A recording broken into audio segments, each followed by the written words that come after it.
pati ko. Mga sikretong dito mo lang mapapakinggan. Top Secrets.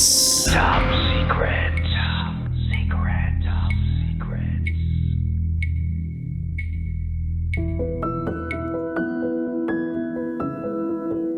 Hi Kabisyo, it's me, DJ Rocketera, ang basa princess ng Love Radio, ang tagapagprotekta at tagapagsiwalat ng inyong pinakatatagong sekreto. And welcome to the program, Top Secrets.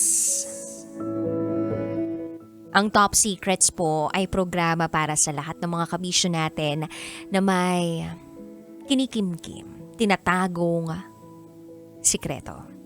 Pwedeng mababaw o pwedeng napakalalim. Kahit ano pa yan, ako ang kaibigan mo na handang makinig sa'yo ng walang halong panghuhusga. This is your safe haven. Ito po ay safe space para ikaw ay makapagbahagi ng iyong pinakatatagong sikreto. At meron na po tayong caller on the line. Hello, magandang gabi sa'yo. Hello, good evening po. Good evening. Okay lang ba ilapit mo yung bibig mo sa mikropono ng cellphone Sorry mo po. para mas marinig ka pa Good evening namin? po, DJ Rocky. Ayun, good evening. Pwedeng malaman kung anong pangalan? Ako po si El, El, tagasan ka? taga Cavite po. Taga Cavite. El, ma-El ka ba? Ay, hindi naman po masyado. Malambing? Di ka malambing? Malambing po, minsan. Minsan lang. Ma-El as in maloko, pwede rin? Konti. Konti. Okay, sige. L from Cavite. Hindi na ako magpapatumpik-tumpik pa. Ano ang top secret mo? Naging kabit ko po yung kalaro ko sa ML. Naging kabit mo ang kalaro mo sa ML. Yes. Meron kang Yes po. partner. Opo, actually, married na po ako. Married ka. May anak na kayo? Yes po. Ilan na yung anak ninyo? 2 po. Gaano na kayo katagal mag-asawa? 9 years po. 9 years. At gaano na katagal nakabit mo itong ka-ML mo? Actually, saglit lang naman po. Wala Saglit lang. pong 1 month. Pero pinutol mo na. Hiwalay na po kami pero nag-uusap pa rin po kami.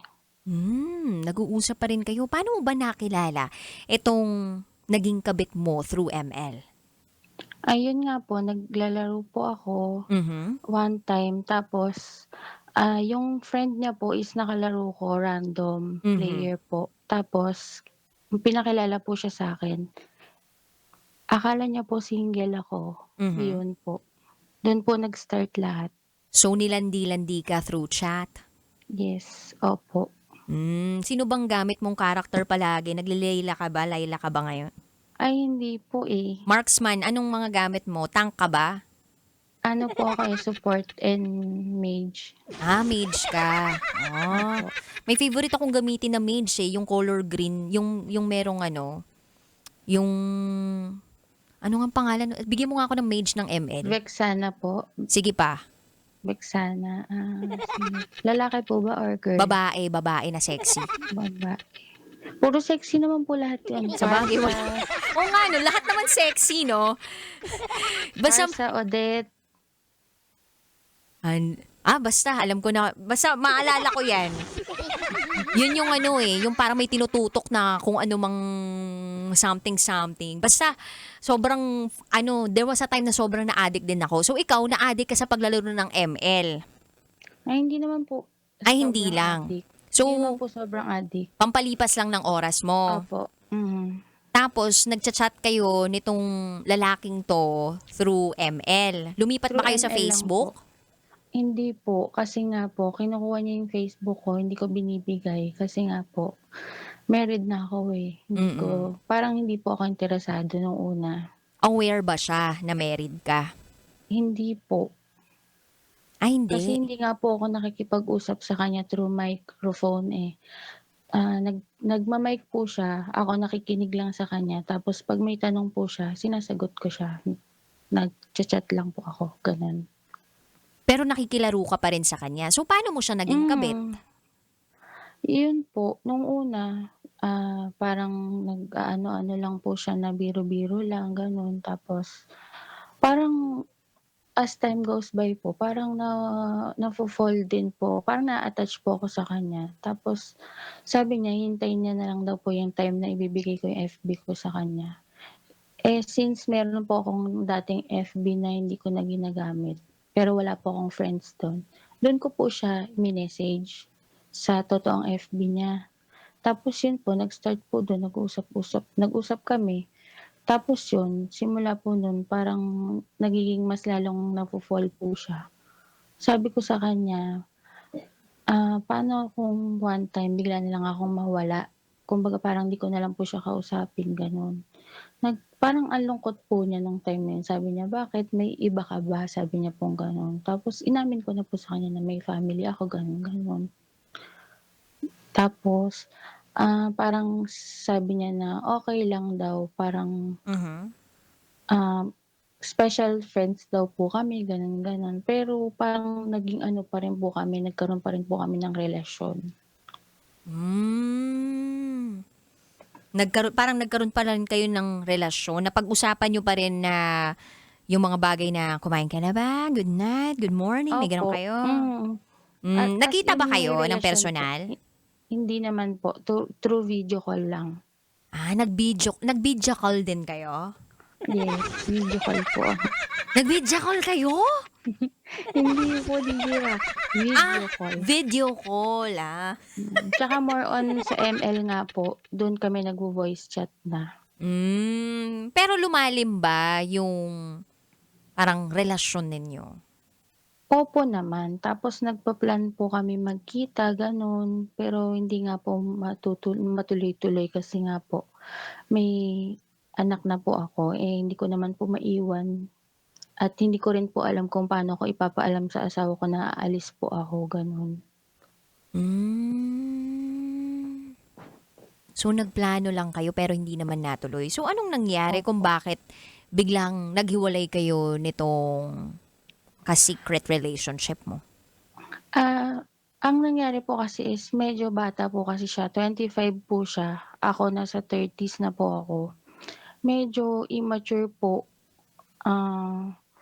yung communication po namin minsan tsaka matagal na po kasi siyang walang karelasyon. Nasa 5 years or 4 years na po yata siyang walang karelasyon kaya hindi po siya gano'n kasanay na nag-o-open na may ginagawa ako, gano'n po. Kumbaga parang nase-set aside po ako, parang gano'n. Hindi hindi po siya nagcha-chat sa'kin na matutulog na ako, gano'n minsan or naglalaro po siya, parang gano'n po. Tapos nag-aaway po kami sa mga gano'ng kaliit na bagay. Mhm. Tapos yung ugali niya po 'pag may away po kami, hindi po niya ako kinakausap. Kumbaga Hmm. parang nagpapalipas po siya ng sama ng loob. Ako Mhm. naman po, gusto ko confrontation agad, siya Mm. po ayaw niya. So one time na may away po kami, nakipaghiwalay po ako sa kanya. Tapos parang pumayag na lang po siya kasi nga parang, sawa na daw po siya sa gano'n. Parang ang toxic daw po kasi ng gano'ng relasyon. Tapos Hmm. nagkaayos pa rin po kami nun, pero wala na kaming relationship, parang situationship na lang po na gano'n pa rin po. Tinatawag niya ako kung ano yung tawag niya sa'kin, tinatawag ko po siyang gano'n. May I love yous pa rin, pero wala po kaming relasyon. Yung wala na kami, wala na po kami. Pero nag-uusap-usap pa rin kayo ngayon? Opo, pero ngayon po as in wala na po talaga kami. Kumbaga Mm. parang nagpaalam na siya kasi sinabi niya rin po kasi na parang nagi-guilty na din po siya, yun. Tapos May sabi karelasyon ko din na ba siya? Wala naman? wala po. Hmm. Okay. Buti na lang hindi kayo nag-meet, ha? Ano namang natutunan mo dun sa nangyaring yun sa buhay mo? Kasi po kaya naman po ako na-attach sa kanya is nagkaroon din po kasi kami ng problema nung husband ko. Mhm. Kasi po sobrang workaholic niya. Wala na po siyang time sa sa'kin as wife niya wala po siyang time kumbaga parang uwi po siya sa bahay, maglalaro konti, tapos matutulog, yung gano'n lang po. Maglalaro Yung din ng ML kasama mo? opo, no, siya lang po. Siya lang. So, hindi ka niya Mm. inaayang maglaro? Inaaya naman po, kaya lang binibigyan ko po siya ng time na, "Ikaw na lang maglaro ka." Para makapag-relax po siya, gano'n. Bakit di sana nakipaglaro ka rin para bonding niyo na lang yun? Meron din naman pong time na naglalaro kami, pero Hmm. nung nakilala ko nga po yung naging ex ko, medyo magkasama po kami maglaro nun. Yung sa husband ko po, pinagsosolo ko na lang po siya, gano'n. Hmm, okey. So, hindi nagkaroon ng hinala itong asawa mo sa pagkakaroon mo ng relasyon sa kalaro mo sa ML? Never naman nagkaroon? Actually, may time po na nagseselos siya kasi nga po napapansin niya palagi ko daw pong kasama maglaro. Pero sinabi ko Kilala po sa niya? nakikita niya po kasi na kalaro ko palagi, lagi ko pong kasama. Ay, kasi nache-check yun sa ano, sa history? Opo, opo. Tsaka 'pag nakikita niya po ako naglalaro tatanungin, "Sinong kasama mo?" Tapos sasabihin ko nga po na yun kasi nga makikita niya po na may kasama akong maglaro, eh. Kaya Mhm. sinasabi ko rin po sa kanya na yun. Pero pinipilit ko po sa kanya na friends lang kami, gano'n po. Mhm. So, sinasabi mo, "Hindi, bata pa yun." Gano'n? Gano'n po, pero hindi po Dina-downplay mo 'no? opo, pero, hindi pa rin po siya naniniwala, kumbaga parang may jealous factor pa rin po, kasi Pero hindi niya nga daw po kilala yun. oo, pero at least natapos na, 'di ba? Pero ngayon po nag-uusap pa rin kami as friends, Mm. tsaka yung nagpe-play nga po kami Mhm. madalas. Pero kumusta naman yung relationship mo with your husband right now? Sobrang okey naman po, wala pong nagbago kahit nung kami po nung isa. Akala ko sabi mo kaya ka rin nakapaghanap ng atensyon sa iba dahil nagkulang yung asawa mo sa pagbibigay o paglalaan ng oras sa iyo. So, Opo, nasolusyonan na ba yun ngayon? Mas nagkakaroon na ba kayo ng time ng opo, asawa mo? yes, opo, nagbago naman na po, every week po binibigyan niya na ako ng time. Nagde-day off na po siya every week. Nagde-day off na siya. Pero Hmm, kamo, naglalaro pa rin kayo nung naging kabit mo. Palagay mo ba hmm, okay lang yun sa'yo? Like, meron ka bang matinding self-control na alam mo nang hindi ka na mafo-fall ulit dun sa taong yun? opo. Gano'n naman, parang ano naman, eh, nakontrol ko na naman po siya na wala na talaga kami, as in Mhm. wala na. Parang friends na lang po kami talaga. Hindi Hmm. ko lang po alam sa kanya. Ay, yun lang. Palagay mo ba Pero may kung tsansang siya? Meron po, pa sa'yo?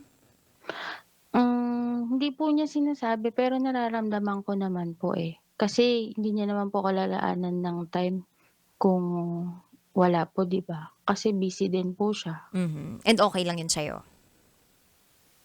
Friends naman po, eh. Wait lang Kumbaga ha. Paka-cut ko opo, muna 'to at magbabalik tayo. This is okey Top po. Secrets. Kailangan pa bang i-memorize yan? Love Radio. Basic!